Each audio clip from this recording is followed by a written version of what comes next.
Inggris kan sekarang kompetisi yang mungkin paling bagus di dunia. Kalau timnas sendiri gimana Bapaknya? Loh, kalau timnas Inggris sekarang ya, era 10 tahun terakhir dibandingkan dengan Bagus sih, 20 tahun sebelumnya jauh, Mas. Jauh. Iya sih. Jauh. Cuman kan belum juara juga kan? Juara itu kan urusan takdir kalau itu. Yang penting kan usaha. Cuman gini, tadi Mas Yuke bilang soal Jerman gimana mereka berbenah setelah ancur-ancuran tahun 2000. Ya, tahun 2014 mereka juara. Itu Jerman tahun segitu bahkan naturalisasi pemain, Bos. Itu striker siapa Mas yang orang Afsel itu kan? Oh iya. Ada, mereka orang Brazil nih, dibikin iya. jadi WN Jerman. Orang Afsel dibikin WN Jerman. Saking kekurangan pemainnya di sana gitu. Nah, sehingga mereka bikin revolusi. Tadi Bang Syuke bilang itu pembinaan sampai di level setingkat kecamatan kalau nggak salah. Iya. Jadi semua itu tersentral, yang bagus dikirim ke pusat gitu. Nah, mereka kan juara. Itulah dilihat sama Inggris. Kenapa pemain-pemain kita, ya adalah tahun 2000-an ya, 1-2 lah ya, Frank Lampard, Steven Gerrard dan lain sebagainya. Cuman bandingin dengan generasi yang sesudahnya, Phil Foden, Cole Palmer dan lain-lain, di mana mereka punya skill teknik yang kalau menurut gue sih bagus banget gitu dibanding sama generasi sebelumnya kan. Itu kan juga karena kenapa? Pemerintahnya bilang kita harus bikin pembinaan yang bener nih. Klub-klub bukan cuman internal mereka doang, mereka bikin pemusatan latihan itu yang namanya camp latihan itu St. Joseph's Park. Itu sebuah pemusatan latihan dengan kurikulum yang memang dipikirin bener, yang menghasilkan nih pemain-pemain yang kayak sekarang gitu. Jadi memang harus ada pembenaran, harus ada perbaikan yang lebih dari sekedar ganti pelatih doang gitu. Karena kenapa? Kalau ganti pelatih itu kan berarti pemain udah oke, pelatihnya mungkin yang belum tepat. Tapi ini pemain aja kan udah nggak oke sebenarnya kan. Jadi mau ditaruh siapapun gitu belum tentu berhasil juga. Tentu benar berhasil juga. Itu dia yang yang patut ditiru dari Inggris, dari Jerman. Kalau Spanyol saya rasa sih emang udah bagus dari dulu udah stabil gitu. Itu juga menarik untuk melihat bagaimana negara-negara kayak Portugal yang sebenarnya kompetisinya bukan top 3 Eropa ya. Tapi tiap tahun ada aja kan, ada aja pemain-pemain bagus yang datang dari sana gitu. Ya. Atau Prancis misalnya. Nah, itu kan yang perlu dilihat sama Italia sebenarnya. Tapi kalau soal Inggris tadi, gimana tuh? Dengan melihat kompetisinya tadi yang sudah oke gitu.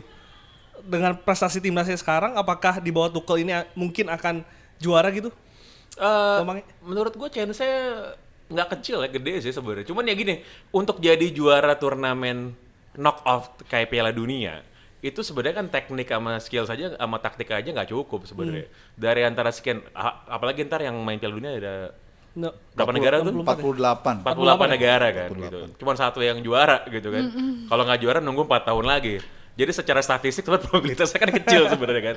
Jadi itu banyak urusan lah sebenarnya yang bisa bikin jadi juara. Cuman pertanyaannya adalah effort apa tuh yang untuk dibikin buat nyampe ke sana.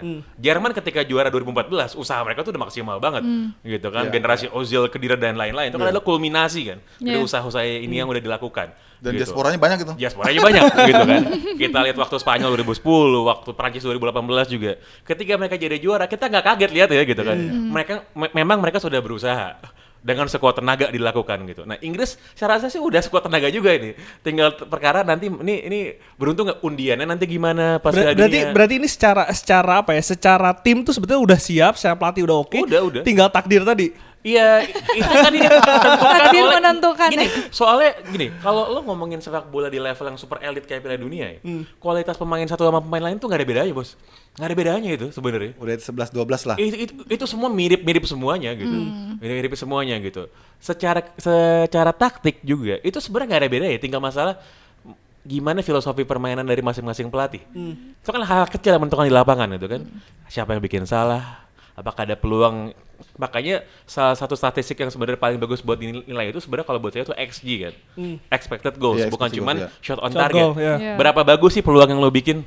Kira-kira kayak gitu kan. Nah, ini kan hal-hal yang sebenarnya ya terjadi dengan sangat dinamis. Makanya kenapa bola nggak kayak baseball yang bisa diprediksi statistik ya, gitu kan. Nah, hal-hal ini lo mau lo punya taktik sebagus apapun, pemain sebagus apapun, gitu, itu akan selalu terjadi di lapangan sepak bola. Makanya kita lihat kenapa ada underdog yang jadi juara, ya kan?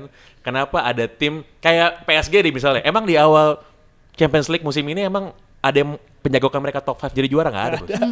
Kita taunya PSG itu adalah setiap kali masuk ke knockout stage Champions League pasti choke kan, ya kan pasti choke, selalu choke gitu kan. Ternyata kan enggak gitu kan. Nah itu kan hal yang nggak bisa diprediksi. Tinggal effortnya udah sesuai belum buat itu. Iya, jadi kalau menyambung dari yang Pange katakan, memang kalau turnamen model kayak Piala Dunia, Piala Eropa, emang faktor luck itu juga bermain di situ. Drawing juga ikut menentukan. Tapi menyambung tadi apa yang dikatakan, bagaimana kita membuild supaya kita punya keberuntungan yang baik. Kalau lu misalnya dalam pertandingan friendly match ataupun pertandingan FIFA match day gitu ya, lu poinnya bagus, kan lu punya drawing yang bagus. Jadi ranking itu juga menentukan hoki lu juga gitu. Dan itu sangat penting kalau di Piala Dunia, Piala Eropa gitu ya. Itu kan bagian dari perjalanan sukses sebuah tim juga, nggak bisa dilupakan.